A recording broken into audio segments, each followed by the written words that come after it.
And the U.S. State Department evacuating non-emergency personnel from its embassy in Beirut. So the department says the embassy remains operational with its core staff in place. The move comes as the Trump administration builds up military forces in the region ahead of possible strikes on Iran. And Bill has much more on that from the board. Yeah, thank you, Dana. Check this out now. Give a listen.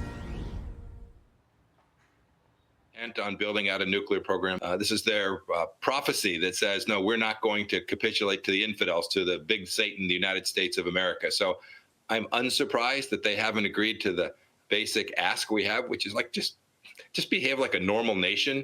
I suspect they will not do that, and I anticipate President Trump will take a response that will put even more pressure on the regime. Okay, here we go now. I want to take you back to the region, show you on the map here about the advanced U.S. military buildup. See these red dots here? These are bases that host U.S. aircraft, right? So it's Jordan, it's Saudi Arabia, it's Oman. Everything in yellow is where the U.S. Navy has established a presence there on the ocean, right? Eastern Mediterranean, Persian Gulf here, Red Sea, and also off the coast of Oman as well. And you got, well, the Lincoln and the 3 destroyers that accompany that. And you've got just massive amount of material that you have options for. And now, if I could, sorry. This is a satellite picture from the Natanz nuclear facility, of which there were 3. There's Fordo, Natanz, and Isfahan. This is Natanz, and this is December of 2025 versus really 2 weeks ago, 3 weeks ago in January. So what I want to show you here is that this appears to have been taken out. All right, back in Midnight Hammer, late June of last year. And then this, it's a little hard to see here, but if you look very closely, you can see the white top of a roof or a tent that's been established. And based on some of the reporting, at least 2 of those 3 sites, they've set up this tent, this roof, and what they're doing, we do not know. General Jack Keane might. He joins me now. And sir, good morning to you. It's my understanding that Natanz doesn't even have electricity. What's your best guess, and where do you think the commander-in-chief's head is right now about hitting Iran?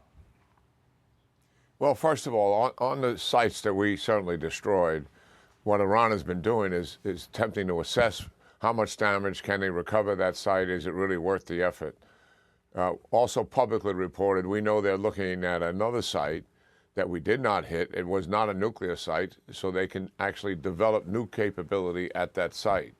But we're tracking all of this. The Israelis are tracking it, and we're tracking it. And believe me, we're not going to let them get too far advanced any place without having to either, one, they voluntarily stop work through negotiations and agree to a substantive deal, or 2, that it would be on the target list in addition to a very comprehensive target list if we do conduct a military operation, which I do think we will. Okay, we just got a 2-minute warning to the president, so we might get interrupted here, sir.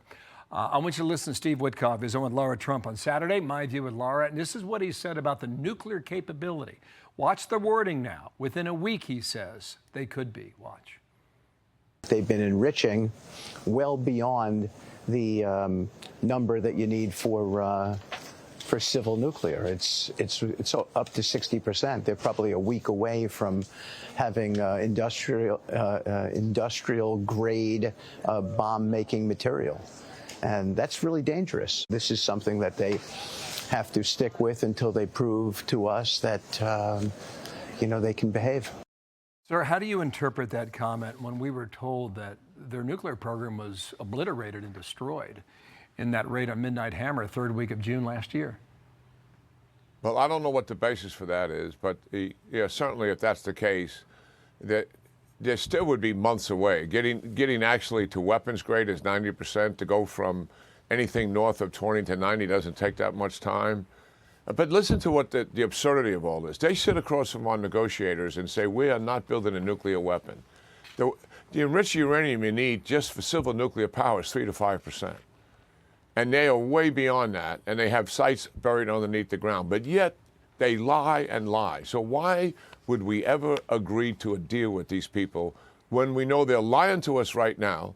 They've lied to us for the last 46 years, and they will continue to lie and cheat.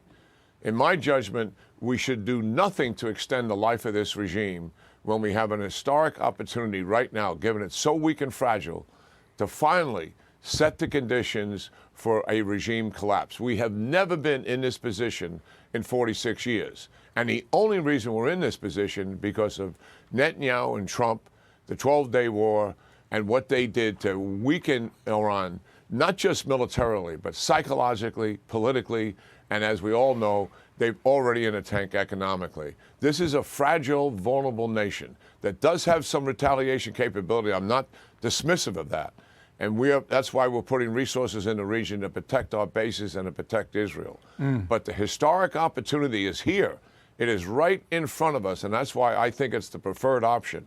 If we get this regime to collapse and we start working with another regime, like we're doing in Venezuela, people that we can bend to our will, we have the opportunity for peace and stability that could be enduring for decades to come. We have not seen that in the last 46 years. Well, that is what is in front of us. Yeah, you're dealing with I'll try and squeeze one more in here. You're dealing with a leader who's be 87 years old in April, and he's driven by theology. That's a hard thing to uproot. In the meantime, the New York Times reports this on screen. Trump considers targeted strike against Iran, followed by a larger attack. Trump has been leading toward conducting an initial strike in coming days intended to demonstrate to Iran's leaders that they must be willing to agree to give up the ability to make a nuclear weapon, end quotes. Do you see that as a possibility? Hit them, show them that you mean it, then pull back for a larger one later? Well, I think the history is clear. Whatever Iran says or whatever Iran pretends to do is not real. They will cheat. And even the nuclear weapons threat, that's not even a good deal in itself. What about the ballistic missiles? That's what they've been recovering since the June war. That's what's got Israel so concerned. That's why we have so many assets in the region to protect our own bases from that. They would have to agree to limit the range of those nuclear ballistic missiles, 300 kilometers, and so they couldn't hit Israel, and also limit the numbers of those. And they would have to stop supporting the proxies. After all, they've been destabilizing the region for multiple decades by supporting the proxies. The whole October the 7th is all about Iran fueling Hamas and Hezbollah to try to destroy the state of Israel. Where is our memory? That was just 2 years ago. So they haven't changed their stripes. And yes, they are ideologues, theological ideologues. And it would be much better to remove them and work with nationalists. They may be hardcore, but that you can bend to our will. And that is a much better option. Pardon my interruption.